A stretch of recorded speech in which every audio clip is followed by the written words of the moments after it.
ঘোষণা করছে আপনারা কেউ এখানে প্রবেশ করবেন না। সমস্ত এলাকায় ফাটল দেখা দিয়েছে ঘরগুলোতে। সবাইকে বলা হচ্ছে যতক্ষণ পর্যন্ত না সিভিএল সম্পূর্ণ এলাকা ইন্সপেকশন করে সুরক্ষিত ঘোষণা করছে, সেই সময় অবধি আপনারা নীলকণ্ঠতলা মন্দির প্রাঙ্গণে চলে যান। খনি এলাকায় ধসের খবর প্রায়শই শোনা যায়, বিশেষত বর্ষাকালে খনি এলাকায় ধসের খবর সামনে আসে। বছর খানেক আগে অন্ডালের জামবাদ খনি এলাকায় ধসের কবলে চলে যায় একটা আস্ত বাড়ি এবং বাড়ির লোকজন। সে সময় বহু আন্দোলন হয়েছে, ধসের থেকে রক্ষা পাওয়ার উপায় বের করার চেষ্টা হয়েছে, কিন্তু কাজের কাজ হয়নি কিছুই। আজ তার প্রমাণ অন্ডালের বিশেষরে বিখ্যাত নীলকণ্ঠ মন্দির থেকে প্রায় 200 মিটার দূরে একটা ধোয়াপাড়া নামে বিশাল জনবসতি এলাকায় ধসের খবর সামনে আসে। এই এলাকায় প্রায় 1000 খানেক মানুষের বসতি রয়েছে। স্থানীয়রা জানান হঠাৎ করে ঘরবাড়ি কেঁপে ওঠে, মুহূর্তের মধ্যে চোখের সামনে ধসে পড়ে যায় ঘরবাড়ি। কোনো ক্রমে জীবন হাতে নিয়ে ঘর থেকে বেরিয়ে মাঠে আশ্রয় নিয়েছেন মানুষজন। সঙ্গে সঙ্গে ঘটনাস্থলে ছুটে আসে অন্ডাল থানার উখড়া ফাঁড়ির পুলিশ মাইকিং করে স্থানীয়দের সুরক্ষিত জায়গায় চলে যাওয়ার জন্য আবেদন জানিয়েছে। আতঙ্কে ঘরবাড়ির আসবাবপত্র ছেড়ে হাতের সামনে যেটুকু পেরেছে তা নিয়ে এলাকায় অদূরে একটা মাঠে আশ্রয় নিয়েছেন ধস কবলিত এলাকার মানুষজন। যদিও এই বিষয়ে স্থানীয় ইসিএল কর্তৃপক্ষের কোনো প্রতিক্রিয়া পাওয়া যায়নি। সূত্র মারফত জানা যায় এলাকার সামনে রয়েছে বিশেষরে কৈলারি নামে একটা ইসিএল এর খনি। সেই খনি কয়লা উত্তোলনের কারণে মাটির নিচে ফাঁকা হয়ে যাওয়ায় ধস হতে পারে বলে অনেকেই মনে করেছেন, তবে সবই তদন্ত সাপেক্ষ। এই ধসের পেছনে কি কি কারণ রয়েছে তা এখনো ধোঁয়াশা। মোট কথা ঘর বাড়ি হারিয়ে একেবারে আতঙ্কে নিঃস্ব মানুষজন কান্নায় ভেঙে পড়েছেন। নিম্নচাপের বৃষ্টি মাথায় নিয়ে খোলা জায়গায় ছেলে বউ বাচ্চা নিয়ে অসহায় মানুষদের কাতর আকুতি, তাদের জন্য সুরক্ষিত জায়গায় ঘরের ব্যবস্থা হোক এবং তাদের ঘর বাড়ি আসবাবপত্র ফিরে পায় তার ব্যবস্থা করুক প্রশাসন। অন্ডাল থেকে অজিত মেসা, রিপোর্ট নিউজে।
सर, आपने यहाँ पर पब्लिक को साइड किए हैं, क्या हुआ घटना सर बताइए।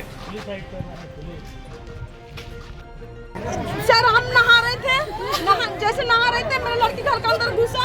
हम उसको बोले कि बाबू निकलो निकलो, हम जोर से चले तो मेरा लड़की बोल रहा कितना मेरा माँ चिल्लाता, हम जोर से निकलो। जैसे बोलते बोलते सर बीचों बीच ऐसे टांग में रखा, बीचों बीच फट गया घर, हर से गिर गया, मेरा आँख के सामने मेरे ऊपर में गिर गया। मेरे बगल वाली घर, मेरा घर बीचों बीच फट गया सर। आँख में भी ऐसा नहीं देखे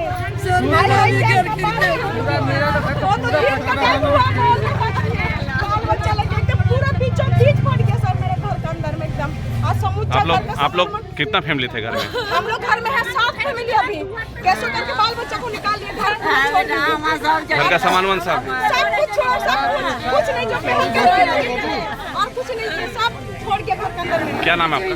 मेरा नाम मामूनी राव है। मेरा लड़की निशा परसों सब घर बाहर खाना भी नहीं खाए हम।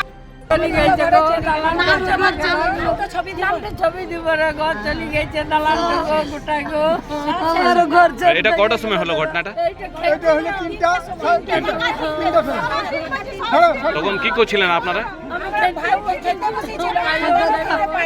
খাওয়াও খেতে পারেননি? ঘরকে দেখলো খেতে পারি না, আমরা তো বাইরে বেরিয়ে ইন্ডিপেন্ডেন্ট ইনকোয়ারি চাইছি।